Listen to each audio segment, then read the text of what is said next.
En nuestra cultura y civilización, a la hora de abordar la realidad, hay conceptos que se han desarrollado ampliamente, haciendo estos conceptos fundamentales para nuestro vivir. Hay conceptos como Dios, como tener, como poder, como fama, como amor, como saber, que se han desarrollado muchísimo y que forman parte sustancial del vivir cotidiano personal y de la estructura social. Estos conceptos no solamente quedan en el recuerdo, sino que una y otra vez se van actualizando, se van estudiando, se van poniendo en práctica en nuestra vida. Así el concepto de Dios, que tiene miles de años, ha sido una creación humana que todavía hoy se estudia en facultades de teología, en innumerables comunidades religiosas y en iglesias de diferentes confesiones. Y día tras día en los medios de comunicación, en internet, en las redes sociales, se habla de este concepto, Dios. Cuando sabemos que Dios no existe en el sentido que plasman las religiones, o por lo menos nadie lo ha visto, porque se habla de un Dios personal, como nosotros. También se habla mucho en nuestra cultura y civilización del tener. Tanto tienes, tanto vales, dicen un famoso refrán español. Y en el Quijote incluso se habla de esta cuestión y se asocia tener dinero, tener cosas, tener materiales, tener riquezas. Tener se asocia al valor personal. Los ricos se valoran mucho más que los pobres. El concepto de poder también está muy arraigado en nuestra cultura, pero esto ya desde los filósofos que marcan profundamente nuestra cultura y civilización. Aristóteles, en su libro La Política, habla que la guerra es justa por naturaleza. Porque en la guerra se hace justicia, y la justicia es que hay hombres que han nacido para dominar y hombres que han nacido para ser dominados y para obedecer. Y con las guerras lo que se consigue es someter a aquellos hombres que por nacimiento han nacido para obedecer, y cuando no quieren obedecer a través de la guerra se le hace que se sometan. Esto está en el libro de La Política de Aristóteles. Y también dice en este libro Aristóteles que la mujer debe obedecer al hombre, porque el hombre tiene más poder que la mujer. Pues bien, este concepto de poder se desarrolla no solamente en Aristóteles, sino en muchos filósofos posteriores, y ha quedado incluso en La Política. El que puede es el que domina a los demás. Ya no hablamos de colaboración, de servicio, de bien común, no, hablamos de poder, y que el fuerte se impone a débil. Y en los filósofos más actuales como Nietzsche esto se remarca y le da mayor entidad, honra a aquellas personas fuertes que más dominan. Y Nietzsche los designa concretamente: César Borgia, Alejandro Magno, Julio César. Son ejemplos del superhombre de Nietzsche. Nietzsche no plantea al superhombre como una persona a nivel personal que se supera, no. Nietzsche da ejemplos claros a través de la historia de las personas fuertes, de las personas que dominan, de las personas que merecen ser honradas y obedecidas. Incluso habla de Napoleón, que fue un dominador y un hombre muy cruel. Pues bien, ahí está El concepto de poder muy desarrollado en nuestra cultura y en nuestra civilización. También tenemos el concepto de fama. Recuerdo que hubo una serie en televisión muy famosa en Estados Unidos que también se proyectó en España, que se llamaba así, Fama. El concepto de fama está también muy desarrollado en nuestra cultura. Y en esta serie, en un momento determinado, se llega a decir: ¿queréis la fama? Pues bien, la fama cuesta. Y vais a conseguir la fama pagando con vuestro esfuerzo, con vuestro trabajo, con vuestro sacrificio. Vais a pagar con vuestro sudor. Ahí tenemos a la fama muy desarrollada. Tenemos el concepto del amor. Al amor entendido siempre en relación al amor entre parejas. Infinidad de poesías desde Ovidio para acá, con Platón cuando decía, el filósofo Platón que decía que tenemos la media naranja, es decir, la otra parte sin la cual no somos nada. Sin el amor estamos incompletos, sin la otra mitad no somos nada. Esto cantado por canciones en todos los tiempos. Acordaros de esa canción tan famosa, reloj no marques las horas. Reloj, detén tu camino. Reloj, yo sin su amor no soy nada. Es decir, sin el amor de mi media naranja, de mi pareja, del otro, no soy nada. Aquí tenemos desarrollado el concepto de amor en nuestra cultura y civilización. También tenemos el concepto de saber. El saber quizás sea el concepto más importante de nuestra cultura.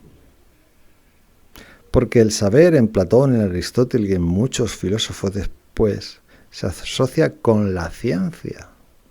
Y en un principio en estos filósofos, en Platón y Aristóteles, la ciencia estaba relacionada con la razón y con el mundo de las ideas y con el mundo de la reflexión y con lo inteligible. Poco a poco la ciencia se va desarrollando, se va separando un poco de este mundo sin dejarlo y se centra más en la experimentación, en los datos, en las cuestiones empíricas. Pero sigue siendo fundamental el saber. Sigue siendo fundamental. Y es fundamental desde su origen, incluso en su etimología. La palabra saber, en su etimología, se relaciona con la palabra consciencia. Es decir, uno sabe en la medida que es consciente. Y es la consciencia la que determina la entidad del ser humano, hasta tal punto que una persona inconsciente, una persona que no sabe, es una persona loca, temeraria, que no merece ser tenida en cuenta. El saber y la consciencia humana se relacionan. El que sabe es el que es. El que no sabe no es. El saber ha sido muy desarrollado en nuestra cultura y civilización, primero a través de la razón, hoy a través de la ciencia, pero al final lo que se busca es saber. El saber es poder, cuanto más sabes, mejor. El saber no ocupa lugar. Es muy aclamado el tema del saber. Pues bien, todos estos conceptos, Dios, tener, poder, fama, amor, saber, están ahí. Yo no voy a valorar si son positivos, negativos, si nos hacen bien, si nos hacen mal. Cada uno que juzgue y que analice según su experiencia y según lo que él considere. Pero considero que hay un concepto que no se ha desarrollado y que es fundamental para el ser humano. Y es el concepto de sabor. Si yo digo sabor, enseguida me va a venir a la cabeza pues saborear un plato. Esto está bueno, esto está malo. Bien, pero este concepto se queda ahí. Salvo en algunas pequeñas publicaciones o en algunas mínimas personas que hablan un poco del sabor como saborear la vida, como recrearnos, como degustar, como disfrutar, como sentir el placer de existir. Saborear como la cosa que nos hace ser más humanos.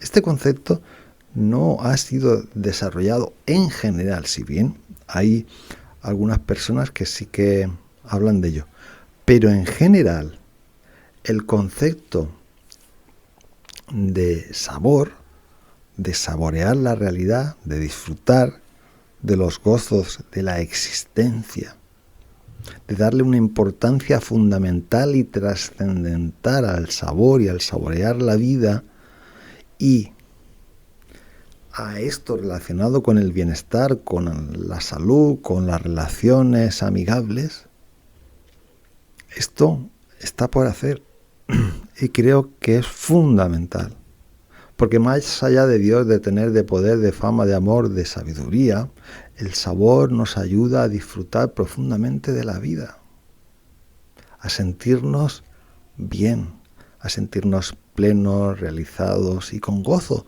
porque centramos la vida en eso, en saborear, en disfrutar, en gozar, en el placer, en la dicha, en el gozo. Y cuando centramos la vida en esto, podemos ir construyendo y edificando nuestro bienestar. Pero es que hoy en día el placer, la dicha, el gozo se relega a algo nimio, en el mejor de los casos. En el peor de los casos, el placer es algo que provoca adicción y el placer es algo egoísta que nos aleja a los demás. Y no es cierto y no es verdad. Porque los grandes conceptos, Dios, tener, poder, fama, amor, saber, pueden tener su aspecto positivo, pero también tienen su aspecto negativo. Dios en la Biblia mata a infinidad de gente. El tener y acumular, la sociedad capitalista está destruyendo el medio ambiente a través del consumismo. El poder está haciendo crear guerras que nos están aniquilando. La fama destroza a los famosos, véase la vida tortuosa y la adicción a la droga de la mayoría de los famosos. Acordaros de Elvis Presley, que murió atiborrado a droga, o de Marilyn Monroe, de Michael Jackson, de Prince y de tantos y tantos famosos. El saber te vuelve loco. Véase la vida de Carlos Marx y de Nietzsche, que se aislaron tanto hasta tal punto que destrozaron su vida y de la gente que los rodeaba. Entonces, tenemos que decir que Dios, tener, poder, fama, amor y sabiduría son conceptos totalmente negativos y absurdos. Pues depende de cómo se afronten, depende de cómo se vean, y depende de cómo se analicen, y depende de cómo se estudien, y depende de cómo se apliquen a nuestra vida. Entonces, el placer, el gozo, el bienestar, la dicha, habrá que estudiarla, habrá que estudiar el sabor y saborear la vida, y habrá cosas en el placer que tengamos que desechar, pero para esto hay que estudiarlo y hay que profundizar en ello. No podemos partir ya, en un principio, de condenar el placer, de condenar el bienestar, de condenar el saborear la vida y dedicarnos a otras cosas que consideramos más importantes. Vale la pena centrarnos en este concepto y ampliarlo a nivel universal y que tenga honor, gloria, reconocimiento y que sea algo que se estudie en las universidades. En cualquier universidad estudiaremos a Dios, estudiaremos economía de tener, estudiaremos cómo analizar el poder en política, la fama en diferentes escuelas de arte, estudiaremos el amor en la poesía y en infinidad de obras y creaciones, y estudiaremos el saber y la sabiduría en estudios de metafísica y escuelas de filosofía, etcétera. Pero el saborear la vida, ¿dónde se estudia? ¿Dónde se enriquece? ¿Dónde se pone en común para que cada vez se desarrolle más? Y lógicamente también para eliminar posibles efectos negativos que tenga. ¿Dónde? Pues me temo que el sabor y que saborear la vida, que el gozo, el placer, la satisfacción, la dicha, es algo nimio y a veces que se considera negativo, que desgraciadamente se estudia poco, se vive poco y quizás sea una forma de limitar la existencia humana y de limitar nuestro placer, nuestra felicidad, nuestro gozo y nuestro buen vivir en este planeta Tierra.